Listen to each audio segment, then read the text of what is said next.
नमस्कार। आप सुन रहे हैं द बॉलीवुड रेडियो और मैं हूं आपके साथ आकाश। दोस्तों, आज के इस पॉडकास्ट में किस्सा धर्मेंद्र और सायरा बानो का है। दोनों ने साथ में कई फिल्मों में काम किया, एक अच्छी बॉन्डिंग रही, पर्दे पर भी और पर्दे के बाहर भी। यानी कि निजी जिंदगी में भी धर्मेंद्र और सायरा बानो अच्छे दोस्त रहे। दिलीप कुमार के साथ तो धर्मेंद्र का एक अजीब सा रिश्ता था। दिलीप कुमार को देखकर धर्मेंद्र ने हीरो बनने का ख्वाब पाला और वो पंजाब के लुधियाना से बंबई आए और हीरो बने। उसके बाद की कहानी हम सभी जानते हैं। लेकिन अब जब धर्मेंद्र इस दुनिया में नहीं हैं, तो उनके ढेरों किस्से कहानियां सुने जा रहे हैं, सुनाए जा रहे हैं। और ऐसा ही एक किस्सा सायरा बानो ने भी साझा किया और धर्मेंद्र को याद करते हुए सायरा बानो रो पड़ी। साजिश, पॉकेटमार, ज्वार भाटा, ये वो फिल्में हैं जिसमें धर्मेंद्र के साथ काम कर चुकी सायरा बानो अभी भी सदमे में हैं और यकीन नहीं कर पा रही कि धर्मेंद्र अब इस दुनिया में नहीं रहे। और जब उन्हें ये बात बताई गई, उन्हें ये जानकारी मिली, तो उन्हें पहली बार तो इस खबर पर यकीन ही नहीं हुआ। और वो बताती हैं कि वो बिल्कुल हमारे परिवार जैसे थे। वो बहुत खूबसूरत और बहुत हैंडसम इंसान थे। वो ठीक भी हो रहे थे, वेंटिलेटर से बाहर आने वाले थे। मैं क्या कहूं, अचानक से वो हमें छोड़कर चले गए। आपको बता दें कि सायरा बानो और धर्मेंद्र ने आदमी और इंसान, रेशम की डोरी, आई मिलन की बेला, चैताली जैसी कई फिल्मों में साथ में काम किया। जो लोग नहीं जानते उन्हें बता दें कि धर्मेंद्र और दिलीप कुमार दोनों बहुत अच्छे दोस्त थे।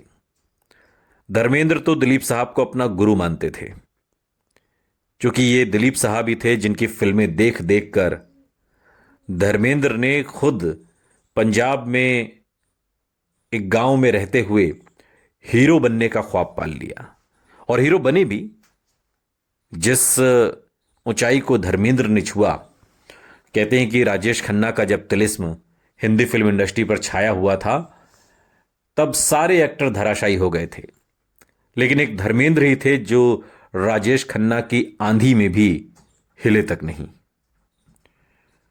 और दिलीप कुमार के साथ तो धर्मेंद्र की अच्छी दोस्ती थी। मुगले आजम स्टार दिलीप कुमार के साथ सिर्फ एक फिल्म अनोखा मिलन में धर्मेंद्र ने काम किया। मीडिया रिपोर्ट्स की माने तो ये एक पावरफुल जोड़ी अनिल शर्मा की कश्मीर नाम की एक फिल्म में स्क्रीन साझा करने वाली थी। हालांकि ये फिल्म कभी फ्लोर पर नहीं आई, क्योंकि निर्देशक ने गदर एक प्रेम कथा पर काम करना शुरू कर दिया था, जिसमें धर्मेंद्र के बड़े बेटे सनी देओल हीरो थे। धर्मेंद्र के निधन की खबर तब आई जब इस महीने की शुरुआत में उनके परिवार ने ऑनलाइन झूठी मौत की अफवाहें फैलाने पर निराशा जाहिर की। उनके बच्चों सनी देओल, ईशा देओल, इन लोगों ने फर्जी खबरें न फैलाने का आग्रह किया। धर्मेंद्र हिंदी सिनेमा के सबसे प्रतिष्ठित और प्रिय सितारों में से एक रहे, जिन्हें शोले, चुपके चुपके, ड्रीम गर्ल, धर्मवीर, मेरा गांव मेरा देश जैसी फिल्मों के लिए याद किया जाएगा। लेकिन सायरा बानो के साथ उन्होंने कई फिल्में की। मसलन 1969 में आई आदमी और इंसान, 1974 में आई रेशम की डोरी, 1964 में आई मिलन की बेला, ज्वार भाटा, चैताली, पॉकेटमार, इंटरनेशनल क्रुक। ये वो फिल्में हैं जिसमें धर्मेंद्र और सायरा बानो की जोड़ी को दर्शकों ने खूब पसंद किया। धर्मेंद्र और सायरा बानो के संबंध की बात करें तो दोनों ने साथ में कई फिल्में की। दोनों एक दूसरे के साथ काम करने में सहज थे। सायरा बानो ने धर्मेंद्र के निधन पर एक भावुक पोस्ट साझा किया और उन्होंने धर्मेंद्र को अपना सह कलाकार और दिलीप कुमार का धर्म बताया। सायरा बानो के पति दिलीप कुमार और धर्मेंद्र के बीच बहुत अच्छे रिलेशन थे। धर्मेंद्र दिलीप कुमार को अपना गुरु मानते थे और उनके साथ काम करने का अनुभव बहुत अच्छा था। सायरा बानो ने एक पोस्ट में लिखा कि धर्मेंद्र दिलीप कुमार का बहुत सम्मान करते थे और उनके साथ काम करने में उन्हें बहुत खुशी होती थी। हालांकि दोनों ने सिर्फ साथ में एक फिल्म की। धर्मेंद्र और सायरा बानो की जोड़ी पर्दे पर बहुत पसंद की गई। दोनों ने साथ में कई फिल्में की, दोनों के अच्छे संबंध रहे।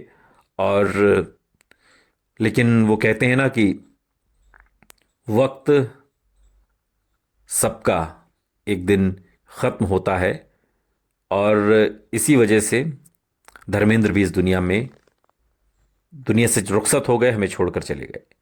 सायरा बानो लिखती हैं कि धर्म जी, अगर मुझे उस इंसान को शब्दों में बयां करना हो तो ये कभी आसान नहीं होगा। कुछ लोग भाषा के लिए बहुत बड़े होते हैं, बताने के लिए बहुत नर्म होते हैं, और सीमाओं के लिए बहुत प्यारे होते हैं, और वो धर्मेंद्र इन सब में माहिर थे। सायरा बानो बताती हैं कि कैसे धर्मेंद्र और दिलीप कुमार दोनों ही बहुत विनम्र लोग थे और उनके संपर्क में आने वाले हर इंसान को छू लेते थे।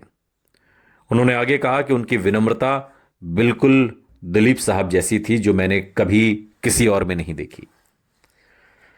सितारों से भरी इस दुनिया में वो अलग तरह से चमकते थे, चुपचाप, एक ऐसे प्यार के साथ जिसने उन्हें जानने वाले हर खुशकिस्मत इंसान को छू लिया। सायरा बानो आगे लिखती हैं कि वो हमेशा हमारे परिवार के बहुत करीब थे। धर्मेंद्र और दिलीप कुमार के बीच के अनोखे रिश्ते के बारे में बताते हुए सायरा बानो कहती हैं कि कई बार वो कंफ्यूज हो जाती थी कि उनके पति को कौन ज्यादा प्यार करता है, वो खुद या धर्म जी। सायरा बानो बताती हैं कि जिस तरह से वो दिलीप साहब से प्यार करते थे, कभी कभी तो मैं ये तय ही नहीं कर पाती थी कि दिलीप साहब को कौन ज्यादा प्यार करता है, धर्म जी या फिर मैं। उनका रिश्ता दोस्ती से कहीं ज्यादा था। ये कुछ खास था, कुछ पवित्र था, कुछ ऐसा जिससे आपको यकीन हो जाता कि आत्माएं सच में एक दूसरे को पहचानती हैं। दिलीप कुमार और धर्मेंद्र दोनों एक दूसरे को ऐसे ही पहचानते थे। और बॉलीवुड के हीमैन धर्मेंद्र को उनके जन्मदिन पर दिल से शुभकामनाएं भेजते हुए सायरा बानो लिखती हैं कि आज उनके जन्मदिन पर मेरा दिल बहुत भारी है और भरा हुआ महसूस कर रहा है।